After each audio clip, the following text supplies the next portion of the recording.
What's up, everybody? Happy Wednesday. Hope all you're having a great day so far today. Getting into this episode of GH. This was a doozy of an episode. It's kind of weird, that a good chunk of people are just not believing that Jason's innocent on this. It's weird. But the more I watch, the more I look and analyze it or try to analyze it and try to give it a different perspective, a part of me can kind of understand why Sonny of all people would think that Jason is involved in this somehow or guilty of it or something. I try to look at it from a different perspective because I get it. Last time Jason popped back up in town, he found the safe house. He got to the safe house. You know what I'm saying? He found a way to make contact with Sonny. You know what I mean? This time around, he hasn't done that. You know what I'm saying? So I kind of get it. It's like, what the hell are you up to? Like, what are you doing? It's like, it's weird. So I get it. But I think there's a lot going on that Sonny and Sam don't know. Clearly.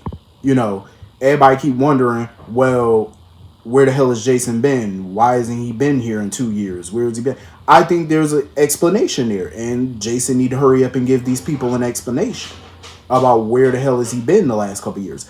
My theory is, I feel like Brennan and his little sidekick, I feel like they found Jason at Cassadine Island or wherever the hell they were in Greece. I feel like they found him in that rubble, them and those WSB agents. And I think that they decided to keep him, finding him a secret. They nursed him back to health. And I feel like they blackmailed him or forced him into working with them. That's what I'm starting to think happened.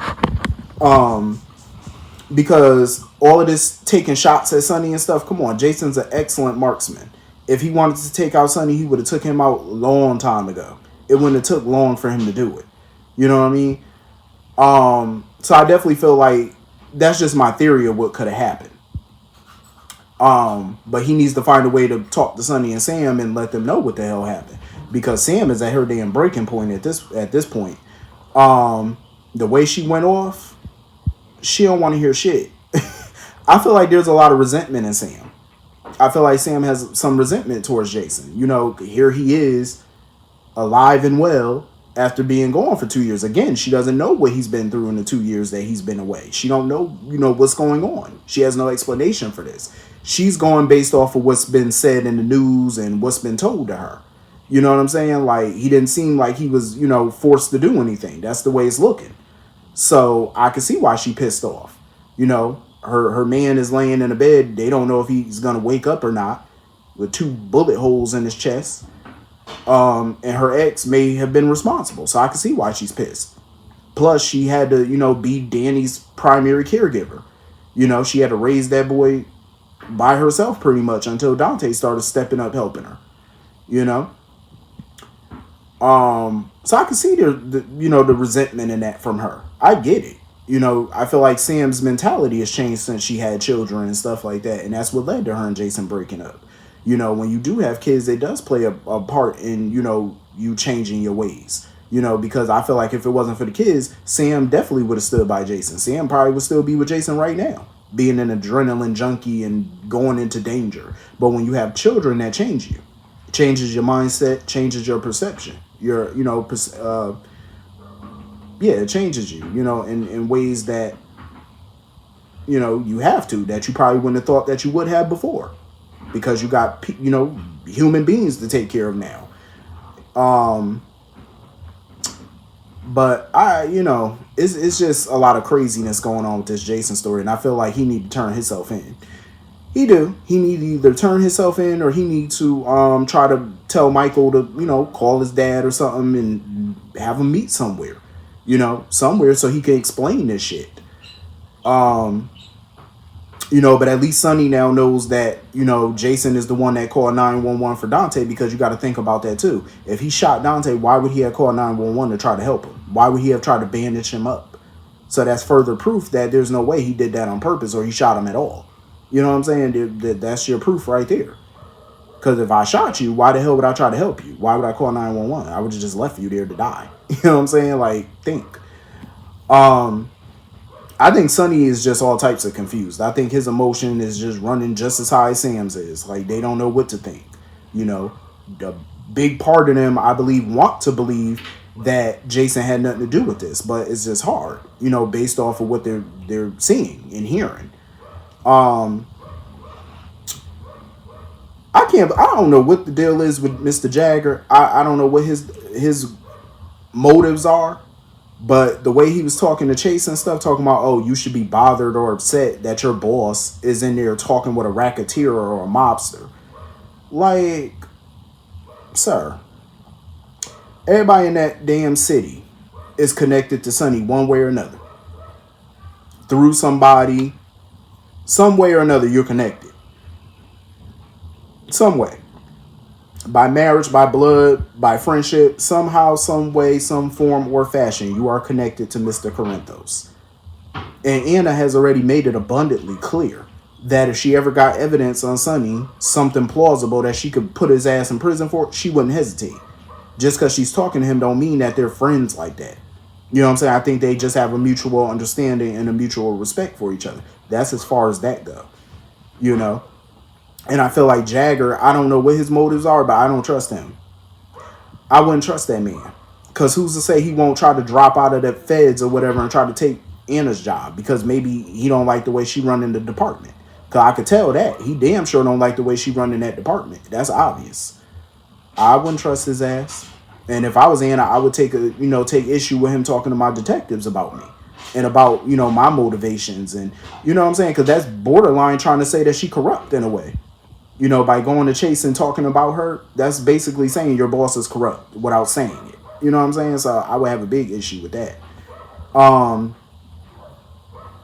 could definitely see him and Sonny, at some point trading blows with each other. Cause I feel like it's going to go down. It almost did at one point. So I can feel like they're going to get into it again. With the way that they look at each other, they ain't nothing but hate. That's all that shit is. That's pure unadulterated hatred. I can't wait to see Jason with Jake and Elizabeth though. I can't wait to see those scenes and how that's gonna, play out and whatnot. But Jason shouldn't be surprised though. That's another thing too. How surprised he was when he found out Michael and Willow got more than one child. I'm like, why are you so surprised about the events that's been going on since your alleged demise? Like, dude, you were gone for 5 years prior to that. And a lot has changed. When he came back, Carly and Sonny were married. You know what I'm saying? Now he came back again. They're divorced this time. Life moves on. Life moves. That's how that shit work. That's what Jason need to realize. I know it's a shock, finding out, oh, they're divorced now. Oh, y'all got a new kid now. Oh, Bobby's dead now. Oh, yeah, well, shit happens, brother. Life moves on when you go. That's how it is. Whether you die, go to prison, move out of state, life moves on. That's how it is. And he also shouldn't be surprised that Michael brought Willow into this. I mean, she does work at the hospital and is a nurse. She's better equipped at helping him than Michael is. Ain't no way, Michael didn't go to medical school. That man don't know how to patch you up unless he look at a TikTok or something and learn how to do it. That's the only way he gonna learn how to patch your ass up. I just don't like that Jason put Danny in that predicament. I mean, I know, again, he didn't plan on Danny seeing him.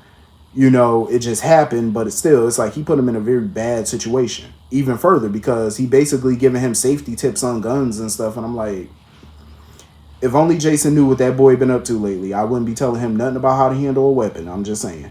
Furthermore, telling him to lie to his mother, that's a big no-no. Because I'm pretty sure if Sam found out about that, she'd be railing at his ass some more.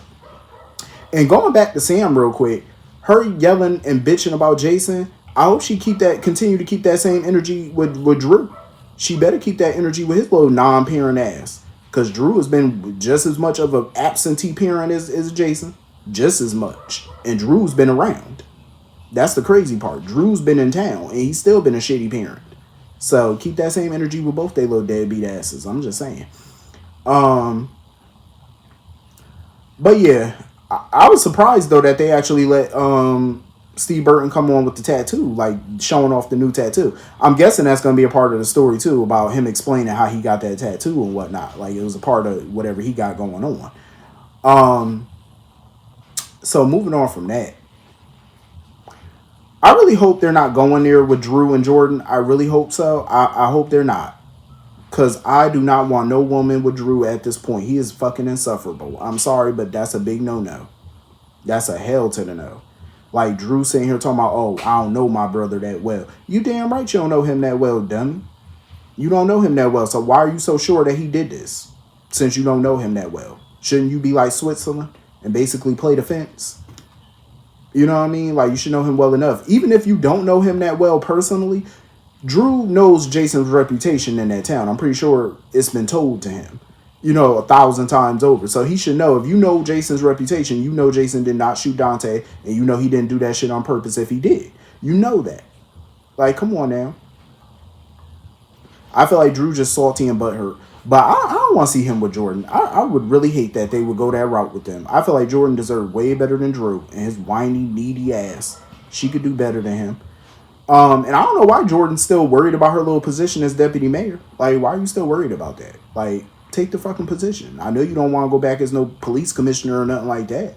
Or no detective. I know law enforcement is her thing, but still, it's like, this is a step up. Like, take the step up. That's the elevator to success. It only goes but one way with certain people, and that's up. You know what I'm saying? You better keep that position. Speaking of Drew, he is such a shitty businessman. I'm just saying. Like, so you dump Carly and then you basically fire her talking about, oh, well, your heart wasn't in Crimson in the first place. You knew that when you hired her, idiot. You knew that. And then when Carly tried to quit, he begged her to stay. Because she told him that the plan was for her to be there temporarily. He was like, nah, we could work together and do this together. Now you want to fire her because her heart wasn't in it. But you knew that, though. If I was a business person, like an investor or something like that, I would never invest my money in Crimson or Aurora Media. I'm sorry, I wouldn't. The turnover rate over there has been terrible in the past month. Like, you fire Nina. You fire your girlfriend because you dumped her. The turnover is horrible. Like, it wouldn't breathe confidence in me to invest in that. Like, I would not feel confident investing in that company. Because I would just feel like Aurora Media and Crimson is on very shaky ground at this point. I wouldn't trust him to run a lemonade stand, let alone a conglomerate, a media company. I wouldn't be cool with that. Because that looks horrible. Like, how you going to explain that to the media? That the new editor-in-chief is already out. How you explain that? This shit is worse than what's going on at CNN right now. Horrible. I'm glad that, Carly didn't sugarcoat nothing with him and she let him know that she not gonna lie to him about Jason being number one in her life. Because everybody know that. And I'm glad, and I am happy that Drew bowed out. He was like, listen, I see the writing on the wall, and I'm a exit out the damn game. I can't blame him for that, because at least he's not delusional about it. You know what I'm saying? Like, soon as he saw that Jason was back, he knew what time it was. So why stick around for it? I can't fault him for that, because, bye. Shit, you doing Carly a favor, because Lord knows Carly been getting sick of Drew ass anyway before Jason even came back. She was getting tired of Drew, especially with the whole Nina debacle. Like, you could see the frustration on her face every time she was around Drew. He's annoying. He's like a little man baby. Like, it's aggravating. Like, no, I would have kicked his ass to the curb. I wouldn't. If I was Carly, I wouldn't even have waited this long. I would not have let that man dump me. I would have dumped your ass. I'm just saying. Because I feel like with Drew, the reason he got with Carly partly was because Jason wasn't there. You know what I'm saying? If Jason was still around, he would have never tried to do anything with Carly. He would have never tried to get going with her. I don't think he would have. I think he did that because Jason wasn't there. Her and Sonny just broke up. So it was, smooth sailing for him. He was in there. There wasn't no obstacle. There was nobody there to have her heart. She wasn't lingering for nobody. Even with Jason gone, she was still lingering for Jason, but it just made it easier, for Drew to, be with her. Because Jason's not physically there. Now that Jason came back, he saw it. He saw the writing on the wall. He knew what time it was. So I think that was a smart decision to get the hell on, kick rocks, deuces. If I was Carly, I wouldn't even cry over him. That's spilt milk. I wouldn't cry over spilt milk. So anyway, moving on from that. I can't say I blame Miss Wu for being suspicious about what's going on with Jason and stuff. I can't say I blame her. But she really got to take a step back and look at the optics of it. She basically protected Carly and Jason when they were running the organization. She told them what the other, mobsters were up to and stuff like that. She saved their life. Her working relationship with Sonny has been very beneficial to her. So it wouldn't make sense for Sonny to play her like that. Even though I get where she's coming from, because in that business, you really can't fully trust anybody. You know what I'm saying? Even people that you're in partnership with, you can't trust them.